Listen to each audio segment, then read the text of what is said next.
मित्रों, जैसी शिव की लीला अनंत है, उसी तरह उनके अवतारों से जुड़ी कथाएं भी अनंत हैं। पुराणों की माने तो मनुष्यों और देवताओं की रक्षा के लिए अब तक भगवान शिव 19 बार अवतरित हो चुके हैं और इन्हीं 19 अवतारों में एक अवतार है काल भैरव। लेकिन मित्रों, क्या आप जानते हैं कि आखिर भगवान शिव को काल भैरव का अवतार क्यों लेना पड़ा और इस अवतार में उन्होंने किसका वध किया? अगर नहीं जानते तो हमारे साथ वीडियो के अंत तक बने रहें, क्योंकि आज की वीडियो में आपको भगवान शिव के काल भैरव अवतार के बारे में ही बताने जा रहा हूं, जिसका वर्णन शिव पुराण की शतरुद्र संहिता में विस्तार से किया गया है।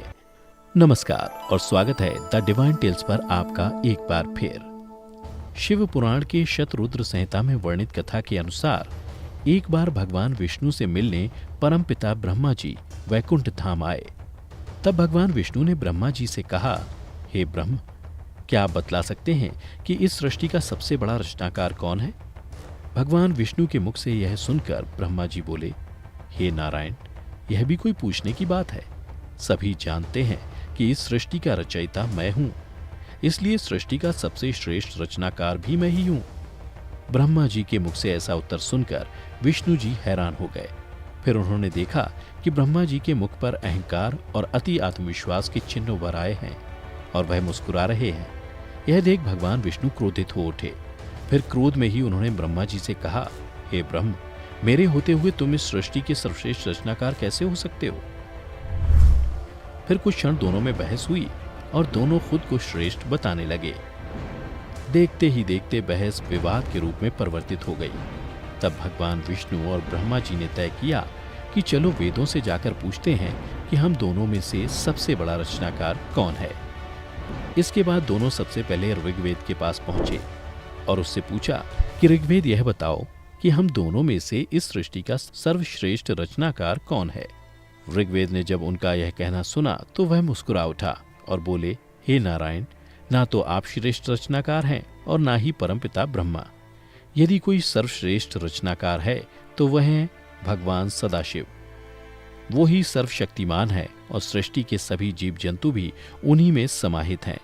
ऋग्वेद के मुख से ऐसे जवाब सुनकर वे दोनों यजुर्वेद के पास पहुंचे और वही प्रश्न किया जो उन्होंने ऋग्वेद से पूछा था। तब यजुर्वेद ने उत्तर दिया, हे नारायण, हे ब्रह्म, यज्ञों के द्वारा हम जिसे पूछते हैं वही सबसे श्रेष्ठ है और वो सदाशिव के अलावा और कोई नहीं हो सकता।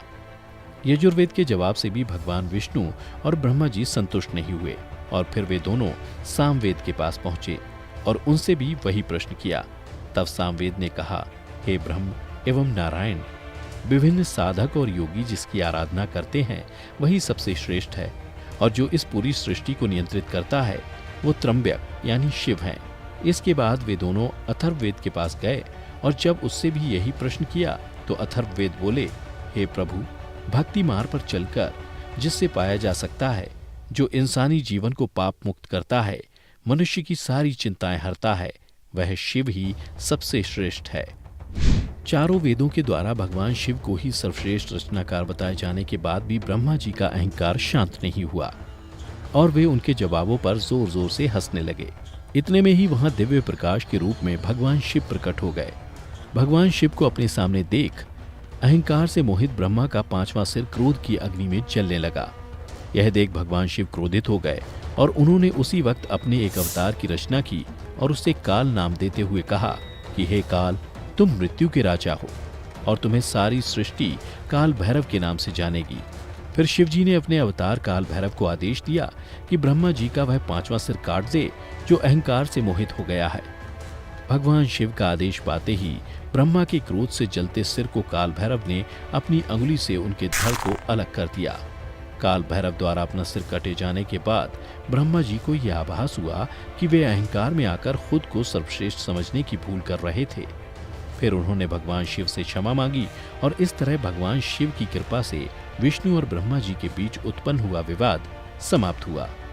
इसके बाद भगवान शिव ने ब्रह्मा जी को क्षमा कर दिया और काल भैरव से कहा, हे भैरव, ये दोनों देव मेरे ही समान पूजनीय हैं, इसलिए भूल कर भी इनका अपमान मत करना। फिर भगवान शिव ने काल भैरव से कहा, हे भैरव, ब्रह्मा जी का सर काटने के कारण तुम पर ब्रह्म हत्या का दोष लग गया है। इसलिए तुम सभी तीर्थ स्थानों पर जाओ ताकि तुम्हें ब्रह्म हत्या के पाप से मुक्ति मिल सके।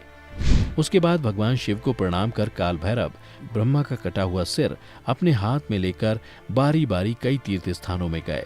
इस दौरान उन्होंने कई पवित्र नदियों में स्नान भी किया ताकि उन्हें ब्रह्म हत्या के दोष से जल्द मुक्ति मिल सके।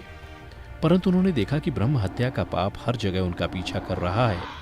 लेकिन जैसे ही काल भैरव काशी पहुंचे, उनके हाथ से ब्रह्मा का वह कटा हुआ सिर गिर गया और इसके साथ वह ब्रह्म हत्या के दोष से मुक्त हो गए।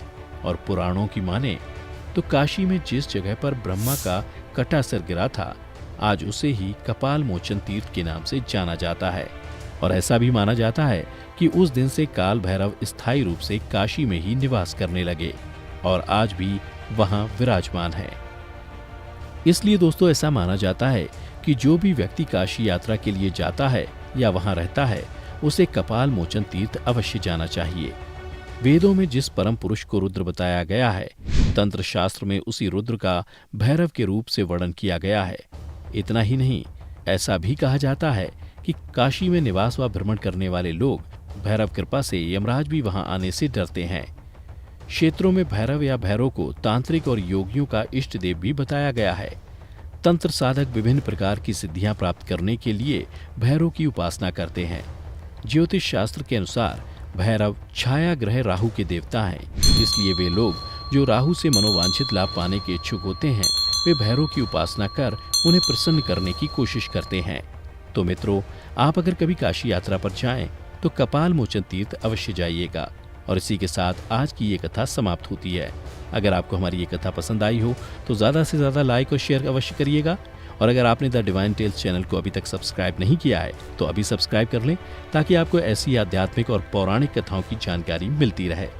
फिलहाल आज की वीडियो यहीं समाप्त होती है। अब हमें इजाज़त दें। आपका बहुत बहुत शुक्रिया।